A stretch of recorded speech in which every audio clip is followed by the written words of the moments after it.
All right. Um, First of all, I need to apologize for several senior moments.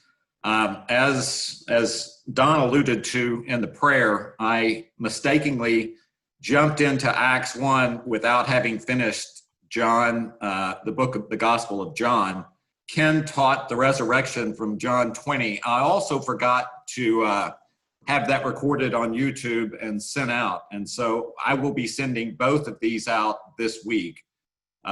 Those were two senior moments. And so we will come back in after John 21, and for the next couple of weeks, we'll study Acts 2 and 3. Brian will be delivering those as we're out. And then, as we talked about, September 13th, we possibly will be coming back together for in-person classes. We'll still try to work a Zoom option for those that are not comfortable coming to church. But we will start off on a study of prayer that is being preached from the pulpit. It'll be 6 weeks, and classes will match that as well. And so today we're kicking off with John 21, and I have an admission. I have, when I hold my PC here, I actually have it turned sideways. When I work, you can see over my left shoulder, this is where my PC normally is, where I work, but I don't like having that portrait over my shoulder in the video because I know everybody is thinking I love me some me. And so I turn my PC this way so no one can see the portrait that's over my shoulder. I know most of you know that story. It was a gift from Ross Perot, and the artist came out and took pictures and did sketches, and then he disappeared for a year and came back and unveiled the portrait with Mr. Perot in a conference room.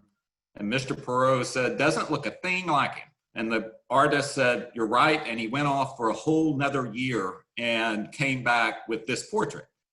And that's kind of what, to me, the book of John is. It's a portrait of Jesus. John wrote this book when it was possibly in 90 AD. I am convinced that he had in possession the first three gospels, that he was able to look at what the synoptic gospel writers had written, and he wanted to provide clarity, just like a portrait, to what the true story of Jesus is. And so 90% of what we find in the book of John is not found in the other gospels. It really is a studied portrait. The seven great I ams that we've talked about are not in the other gospels. The upper room discourse that takes place and extends all the way to their walk through the valley of Kidron and into the Garden of Gethsemane, that doesn't take place. The high priestly prayer that he prays on the way to the garden doesn't take place anywhere else. And this story today, the restoration of Peter as, in essence, the leader of the church, doesn't take place. And were it not for this chapter, John 21, we would be left with scratching our head as we moved into Acts and saw that Peter was now leading the church, because we wouldn't have understood why he was reinstated or what the reason was. The book, John 20, that Ken taught, that I'll be sending out, ends, and it's on your scriptures, and I'll share it in just a second. But John 20 ends in verse 30 and 31 with something that sounds like a true ending of the book. John 20:30 says, "Now Jesus did many other signs in the presence of the disciples, which are not written in this book. But these are written so that you may believe that Jesus is the Christ, the Son of God, and that by believing you may have life in his name." And so that sounds like an ending, and John 21 sounds like an epilogue. But every single manuscript that scholars have in possession has chapter 21 included. And so this is the perfect conclusion to what is a wonderful, wonderful gospel. And let me share the screen.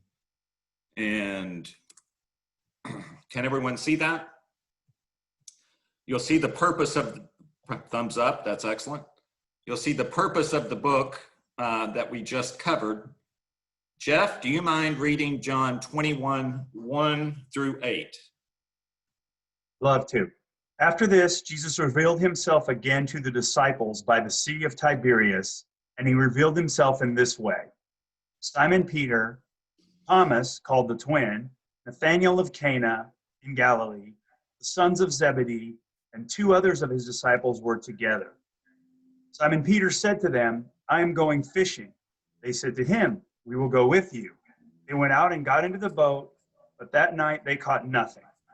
Just as day was breaking, Jesus stood on the shore. Yet the disciples did not know that it was Jesus. Jesus said to them, children, do you have any fish? They answered him, no. He said to them, cast the net on the right side of the boat, and you will find some. So they cast it, and now they were not able to haul it in because of the quantity of fish. The disciple whom Jesus loved therefore said to Peter, it is the Lord. When Simon Peter heard that it was the Lord, he put out on his outer garment, for he was stripped for work, and threw himself into the sea. The other disciples came in the boat, dragging the net full of fish, for they were not far from land, but about 100 yards off. Okay, after this refers to the crucifixion, the resurrection, everything that has gone on, and we note that Jesus reveals himself one more time to the disciples at the Sea of Tiberias, which is also called the Sea of Galilee, the Sea of Gennesaret. And so in Matthew 28, God or Jesus had told them that he would meet them in Galilee. And so they are in Galilee. And they list 7 disciples. Peter is listed as the first of 7 disciples, including the sons of Zebedee, which are James and John, and then 2 other disciples, and we have no idea who these other 2 disciples are. And Peter says something almost nonchalantly. He says, I'm going fishing. And we really don't know what's going on. There's multiple theories that commentators have about why he's going fishing. It could just be that he just wants to relax. He is waiting on Christ to come, but he's waiting on Christ to come, but he's not going to be idle while he's waiting. Some people believe that they possibly didn't have money and they needed to go fishing so that they could sell their fish at the market the next day. And some people believe that he was so guilty after having denied Christ 3 times that he basically is saying, I'm done. I am going back to my old way of life. I'm leaving all of this and I'm going fishing. And he clearly is the leader, because the disciples respond, okay, we're going to go with you. We will follow you. And so they go out and got in the boat, but notice they say at that night they caught nothing. So this tends to make me believe that it's one of the later 2 things, that they either need money or he is leaving the calling of God to be fishermen of men, and he is going to go back and be a fisherman, because this is toiling at night. Now, it was common, based on what I've read, it was common for them to actually fish at night. They would put a torch on the bow of the boat. The torch would draw fish to the boat, and it would be much easier for them to catch the fish, to draw the fish in. But nothing is working that night. Nothing is happening, and we recall the story back in Luke 5 when they're fishing. And so just as day is breaking, Jesus is standing on the shores, and we learn later down in verse 8 that they are 100 yards away, and they don't know that it's Jesus. There's all kinds of theories about this. Multiple times Jesus appears after resurrection, and they don't know who he is. And it's unclear whether he is veiling his image from them so that they don't know who he is. It's possible that something happened in his we know that he was deformed. As we talked about his crucifixion in John 19, I talked about the prophecy and how the Roman soldiers would play hot hand and basically beat him until he was marred and deformed. And so in resurrection, he may have had a resurrected body. It was still a body. He still had, as we know, he still had the marks in his hand and the cut in his side, but there was something possibly different about him. You know, when we go to 1 Corinthians, it talks about our resurrected body being different, being in a different state, but that we'll actually know who each other are. It's also possible that they just don't know because they're 100 yards away. Jesus, 100 yards is a long way to be able to tell who someone is. But they don't know who he is at this point, and he says, the actual word, it says, children, do you have any fish? But he says, lads, do you have any fish? And they answer him just like my kids answered me all the way through high school with one syllable. How was your day at work? Fine. They answer, no. They didn't catch anything. And so Jesus is 100 yards away, and he says something interesting. He says, cast the net on the right side of the boat. So I'm going to scroll down and show you the Jesus boat again that was in Galilee. This is a picture I took in the museum. This boat is 27 foot long and 7.5 foot wide. And so Jesus is saying, you're casting your net 7.5 feet from target. You need to cast it on the other side, which sounds absurd, but it's a lesson to all of us that, you know, Jesus was a carpenter. He wasn't a fisherman, but yet he knows our job better than we know our job. I don't care if you're a surgeon. I don't care if you're an engineer, if you're a lawyer, if you're a stay-at-home mother. Jesus knows your job better than you do. And so he tells them, cast 7.5 feet away from where you've been casting. Just like the previous story in the other Gospels where he says, cast your net one more time. And they cast it, and there was such a quantity of fish that they couldn't even gather them in.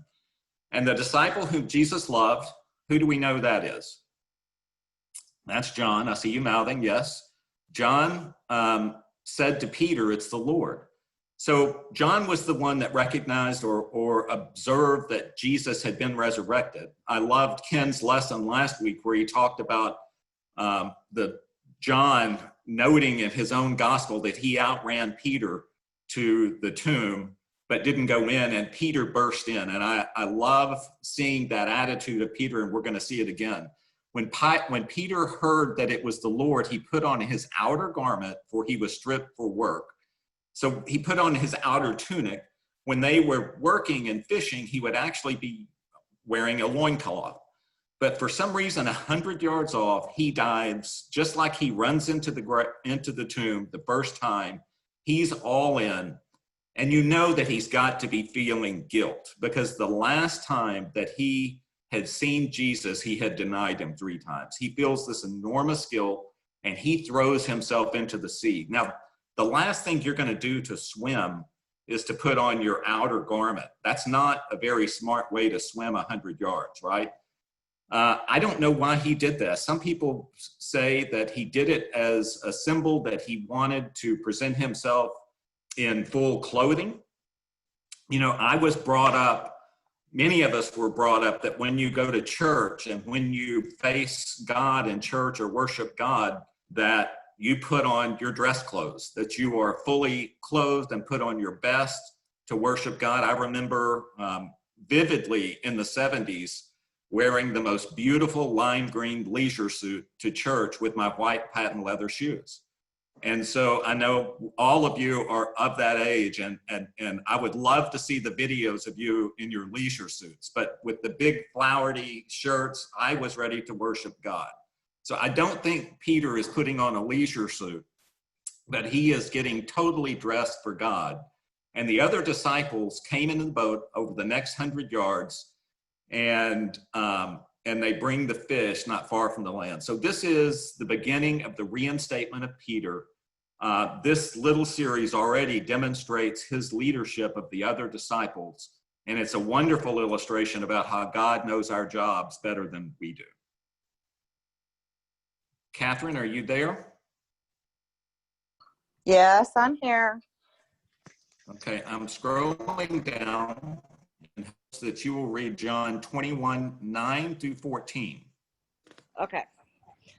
When they got out on land, they saw a charcoal fire in place with fish laid out on it and bread. And Jesus said to them, "Bring some of the fish that you have just caught." So Simon Peter went aboard and hauled the net ashore full of large fish. Fish of them. Well, that didn't make sense. And although there were so many, the net was not torn. Jesus said to them, "Come and have breakfast." Now none of the disciples dared to ask him, "Who are you?" They knew it was the Lord. Jesus came and took the bread and gave it to them, and so with the fish. This was now the third time that Jesus was revealed to the disciples after he was raised from the dead.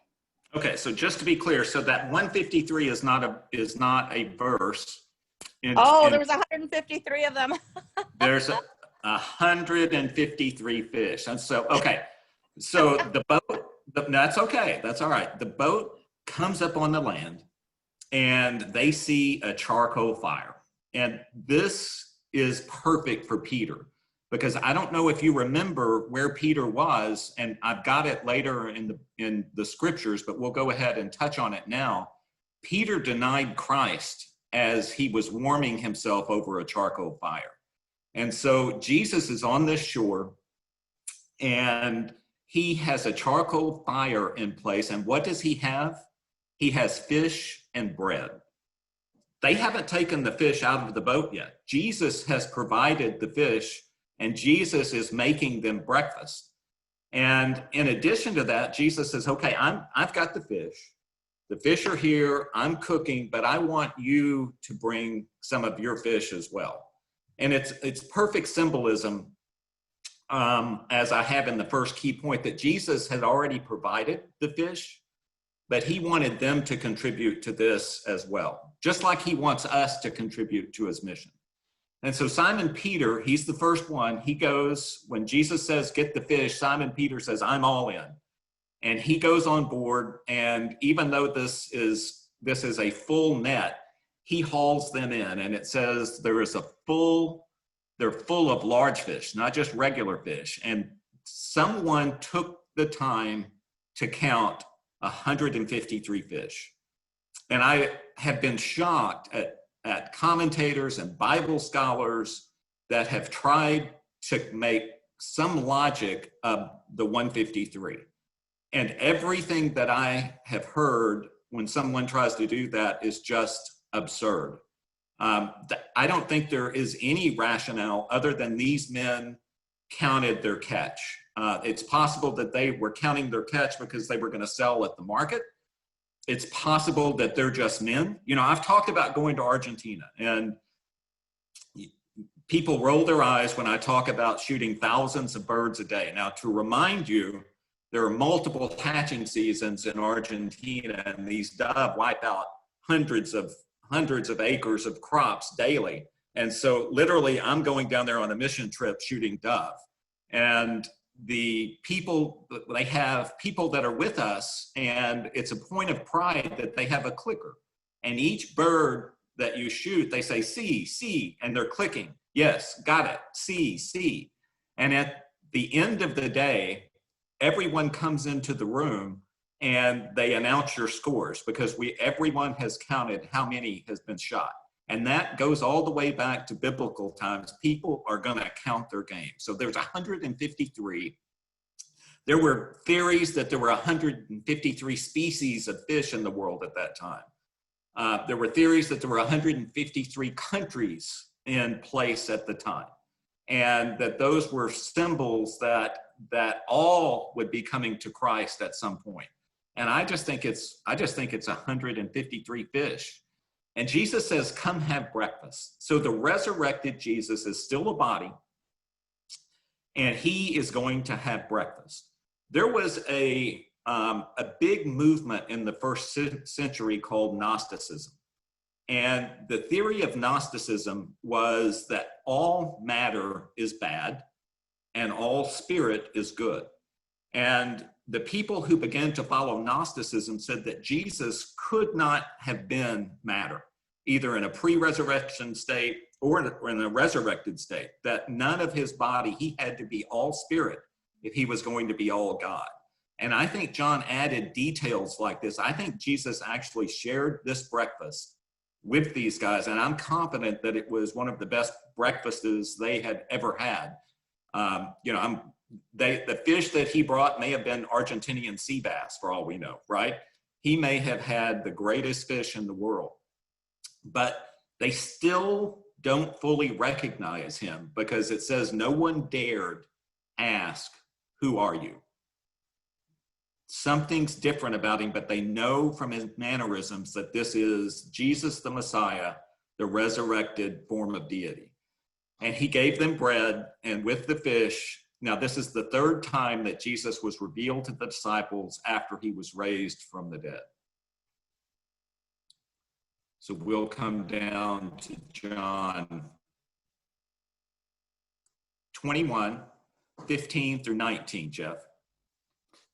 When they had finished breakfast, Jesus said to Simon Peter, "Simon, son of John, do you love me more than these?" He said to him, "Yes, Lord, you know that I love you."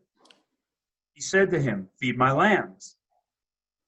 He said to him a second time, "Simon, son of John, do you love me?" He said to him, "Yes, Lord, you know that I love you." He said to him, "Tend my sheep." He said to him the third time, "Simon, son of John, do you love me?" Peter was grieved because he had said to him the third time, "Do you love me?" And he said to him, "Lord, you know everything. You know that I love you." Jesus said to him, "Feed my sheep. Truly, truly, I say to you, when you were young, you used to dress yourself and walk wherever you wanted. When you are old, you will stretch out your hands, and another will dress you and carry you where you do not want to go." This he said to show by what kind of death he was to glorify God. After saying this, he said to him, "Follow me." Notice there is a series of questions. There are 3 questions. There are 3 statements of commitment by Peter, and there are 3 commissions that Jesus gives him after every single statement of commitment. And every single commission that he gives him is a present active imperative. And what that means is that when he says, "Feed my lambs," and all the way down to the present active imperative and the very last words, "Follow me," it means this is a command that you should do and continue to do forever. Follow me forever. Feed my lambs forever. Notice that he calls him Simon. He's not calling him Peter. He's calling him by his official name, Simon, son of John. And this takes me back to my mother, who never, ever called me Russell Wade Freeman unless there was something she wanted to get my attention. Or if I had strayed off course, it was Russell Wade Freeman. Peter has to have an enormous sense of guilt after denying Christ. And this is the beginning of his reinstatement. These questions to him: "Simon, son of John, do you love me more than these?" And I don't know if you've ever studied the definitions of love that are being articulated here. But when Jesus says in this first statement, "Do you love me more than these?" he's using the form of agape. It's agapehu is the verb form, but I'm just going to say agape. Do you agape me more than these? Agape, the full self-sacrificing, 100% all-in love that God calls us, that Jesus had for us. Are you, Peter, 100% into me more than these? Now, these is an interesting thing. We don't know what these are. We don't know if he is saying, "Peter, do you agape me more than you do these fish? Have you truly turned away from me to go to be a fisherman? I'm asking you now, do you love me more than being a fisherman?" Or is he saying, "Do you love me more than these disciples that are sitting here?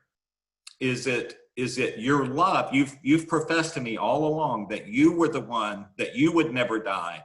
You above all would love me. Now, do you love me more than these disciples love me? Or do you love me more than you love these disciples?" And Peter responds, yes, Lord, you know that I love you. And the love that he responds with is not agape. He responds with, you know that I phileo you. You know that I love you with a brotherly love and affection. You know that I love you 70%, is the way I interpret that, not 100%.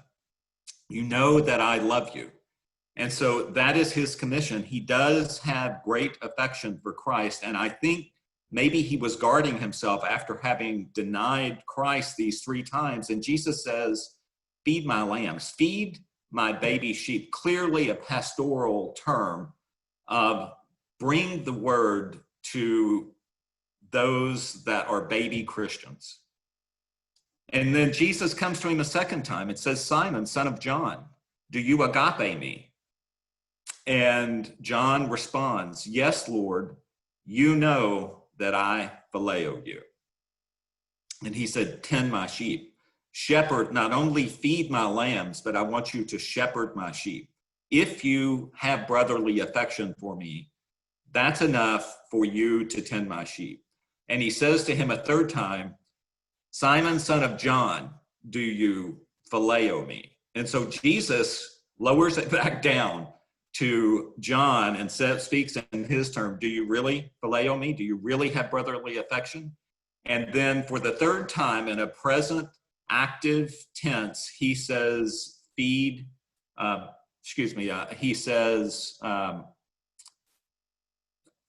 sheep. He says, Lord, you know everything. You know that I love you. He recognizes that this is not just an earthly Messiah. He knows that God is omniscient, that Jesus is omniscient at this point. He's saying, you know everything. You know my heart. You know that I have affection for you. And for the last time, he says, bring the word to my sheep. Feed my sheep. And then he says something that is really bizarre in the conversation. And by the way, truly, truly is a form of amen, which is a weird way to start a sentence. Amen and amen, I say to you. And what he's saying is, I'm about to say something that is hyper important to you. Truly, truly, listen, Peter, I want you to hear this. When you're old, you're going to stretch out your hands and another will dress you and carry you where you don't want to go. And Peter knows this is a euphemism for how they would be killed, or a metaphor for how they would be killed, that they would be hung. And so when he says this, it's clear from verse 19 that Peter understands that the death that he was going to die was by crucifixion. And we know from church historians, not in the biblical accounts, but we know from church historians, that multiple church historians, that Peter asked to be hung and crucified upside down because he wasn't worthy to be crucified like Christ. And so he says this to him, Peter, you're going to be crucified. Why would he say that? I actually think this was a statement of affirmation. I think Peter felt so guilty that he had denied, that what Jesus is saying is, Peter, listen, you're going to feed my lambs. You're going to serve me. You have said before that you would die for me. I want you to know that you're actually going to die for me, that you're going to live for me. And he lived with this prophecy over his head for 30 years that he would be crucified. And he lives with this, and he knows that he's going to be crucified, but he ran the race. He did the present active imperative in the last 2 words. He followed Christ to the end. And Jesus is telling him this just as a source of comfort, that he will know that he fought the good fight. These are the 2 scriptures where Peter had denied Jesus. In John 18:17, the servant girl at the door said to Peter, you are also not one of this man's disciples, are you? And he says, I am not. Now the servants and officers had made a charcoal fire because it was cold, and they were standing warming themselves, and Peter was also with them, standing and warming himself. And then in John 18:25, now Simon Peter was standing and warming himself, And they said to him, "You are also not one of the disciples, are you?" And he denied it and said, "I am not." One of the servants of the high priest, a relative of the man whose ear Peter had cut off, said, "Did I not see you in the garden with him?" And Peter again denied it, and at once the rooster crowed. Peter has this conversation with Jesus over a charcoal fire, and you know this is coming through. You know his remembrance of denying Christ. And I think that's, for some reason, that impacted his ability to say, "I agape you." But we know he lived his life based on the prophecy of his death with true agape love for Christ.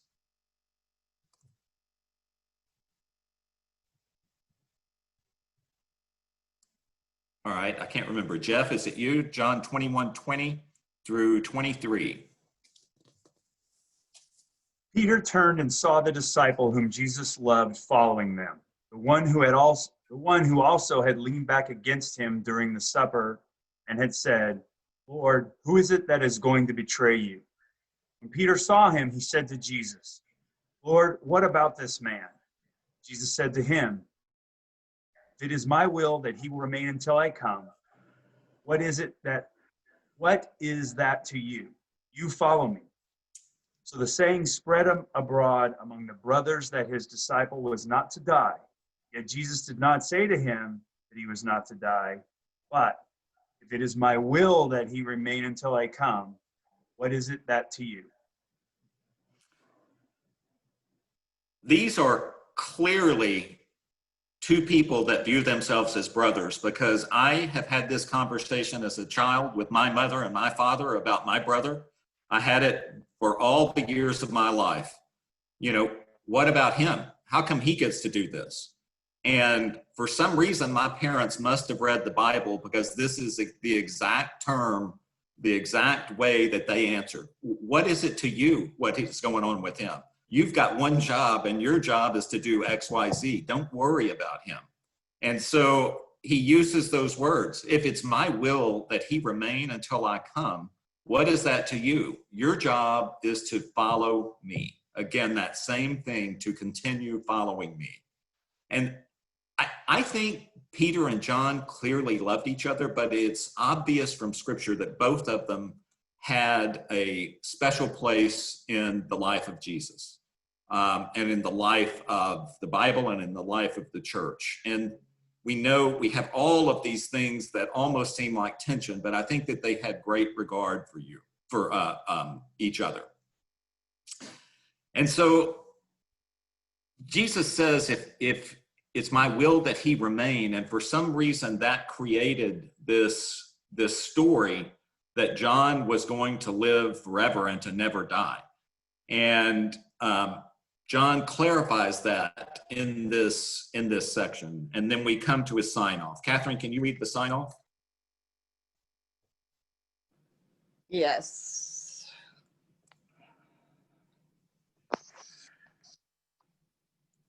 This is the disciple who is bearing witness about these things, and who has written these things, and we know that his testimony is true. Now there are also many other things that Jesus did. Were every one of them to be written, I suppose that the world itself could not contain the books that would be written. So going back to the portrait, we know that 90% of the context of this book was not in the other Gospels. And he finishes with an odd statement, which is, there is so much else that he did that not even the books of the world could contain it. And it makes you look forward to the day when we're standing in front of Jesus and we hear the whole story of everything that he did, and we have multiple portraits of what happened. This chapter 21 really alludes to many other themes that take place in the book of John. We see darkness giving way to light, and you've got the verses in verse 1 through 4, and that takes us back to chapter 1. I won't read all of these. They've been emailed to you. But even going to the verse 9, Peter at the charcoal fire with Jesus nearby, going back to chapter 18, all of these things point back and are perfect allusions to what has been a really wonderful story of the Gospel of John and the story of Christ. And so with that, we'll conclude our study. Anybody have any thoughts on the book of John, chapter 21, or where we're headed from here?